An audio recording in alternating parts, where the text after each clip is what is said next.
Assalamualaikum Waalaikumsalam warahmatullahi wabarakatuh. Apakah benar kita tidak boleh membunuh ular yang bersemayam di dalam rumah? Ada ular bersemayam nih. Masya Allah. Biasanya ular tuh masuk jala, tapi bersemayam di rumah, luar biasa. Antum tuh kalau kata-kata tuh luar biasa ya. Hebat. Ular bersemayam, anak tidur. Padahal sudah coba diusir tapi tetap balik masuk lagi. Terus saya juga takut, nggak nyaman. Ya ularnya bersemayam, mas antum nggak ikut. Biasa. Kalau berdekatan dengan ular. Tayyib. Hukum membunuh ular yang masuk ke rumah, ulama terbagi pada 4 pandangan. Baik. Pandangan itu karena ada beberapa turunan dalil-dalil termasuk hadis Nabi sallallahu alaihi wasallam, termasuk riwayat Muslim hadis 2236 yang memberikan beberapa pernyataan. Singkatnya, 4 pandangan itu. 1, boleh membunuh ular dalam mazhab Hanafi ya, yang masuk ke rumah tanpa peringatan. Jadi begitu masuk dibunuh, itu dibolehkan. Pendapat pertama. Baik. Yang kedua, boleh membunuh ular yang masuk ke rumah tapi dengan catatan diberikan dulu peringatan. Bahasa riwayatnya salatan, 3 kali. Diberikan peringatan. 3 kali itu menunjuk pada banyak. Ya, tidak harus kemudian bisa dilangsungkan dengan 3 kali sapuan, tidak. Tapi dengan peringatan-peringatan yang umumnya bisa dipahami mengusir ular.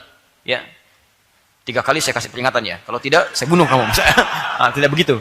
Ya, jadi antum dorong, arahkan. Kalau dia tidak pergi, maka itu boleh dibunuh. Fahuwa kafir. Itu kata Nabi sallallahu alaihi wasallam kafir. Nanti saya terangkan kenapa ular disebut kafir. Ya, jadi yang kedua, boleh membunuh setelah diberikan peringatan. Ya, 3 kali dalam konteks ini peringatan untuk diusir keluar. Kalau dia dengan usaha kita diusir balik lagi, usir balik lagi, usir balik lagi, maka itu boleh dibunuh. Itu pendapat yang kedua. Yang ketiga, boleh dibunuh. Saya ulang, boleh dibunuh ular di dalam rumah jika ular itu masuk ke rumah di luar kota Madinah. Sedangkan kalau masuk di dalam kota Madinah, itu tidak boleh dibunuh, hanya diusir saja. Diusir saja. Ini pendapat ketiga. Di rumah-rumah di kota Madinah, kalau kemasukan ular, itu hanya diusir saja, tidak boleh dibunuh. Jelas ya? Kalau yang pertama, bunuh tanpa syarat. Kedua, beri peringatan, masuk di rumah manapun, mau Madinah atau bukan, beri peringatan, misalnya diindahkan, langsung dibunuh. Yang ketiga, tidak boleh dibunuh kalau masuk di rumah Madinah saja. Di luar Madinah boleh dengan diberikan peringatan seperti yang tadi. Ya, 3 kali atau kita coba usir untuk keluar. Yang keempat, tidak dibunuh kecuali ular yang punya garis putih di punggungnya atau punya ekor pendek. Ini menunjuk pada ular berbisa. Ya, begitu dia masuk membahayakan, boleh seketika dibunuh. Ini pendapat yang keempat. Tayyib. Dari pendapat-pendapat ini itu mengerucut pada beberapa hadis, utamanya hadis tentang pernyataan jin yang berjanji kepada Nabi tidak akan menampakkan diri di rumah orang beriman. Ya, jadi sebetulnya jin-jin muslim yang baik itu nggak akan ada penampakan. Ya, jadi kalau antum sedang melihat penampakan-penampakan itu bukan jin muslim, karena jin muslim sudah berjanji pada Nabi SAW tidak menampakkan diri. Jelas ya? Dalam bentuk jin. Jadi kalau jinnya tidak menampakkan diri, maka mohon maaf, antum tidak ada kerjaan mencari-cari penampakan jin. Jin, nampak dong. Masya Allah.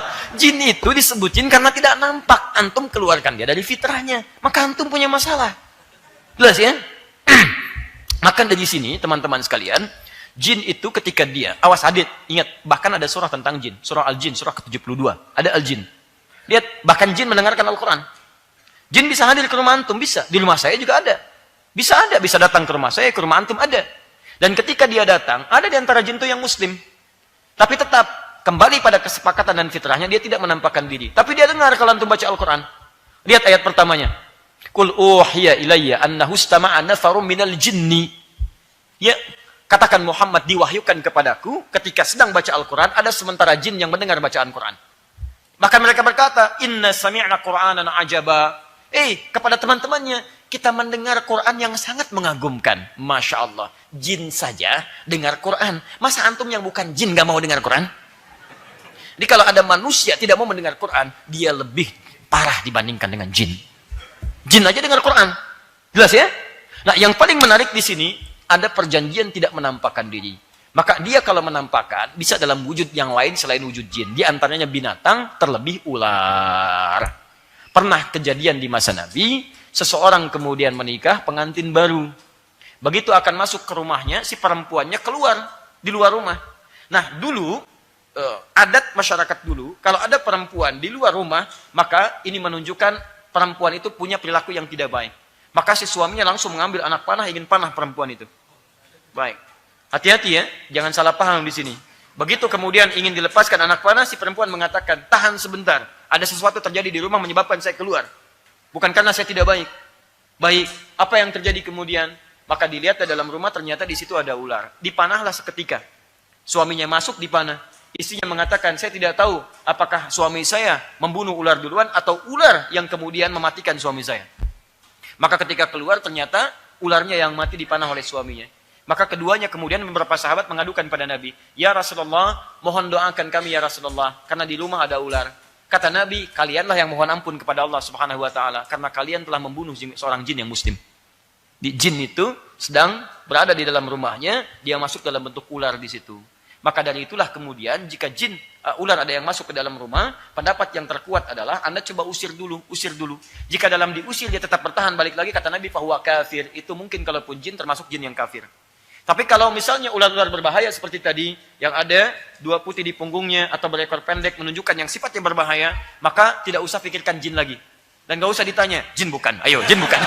Udah begitu tanya, antum dipatok gitu kan. Paham ya? Daripada membahayakan, langsung eksekusi. Seketika selesai. Jelas ya?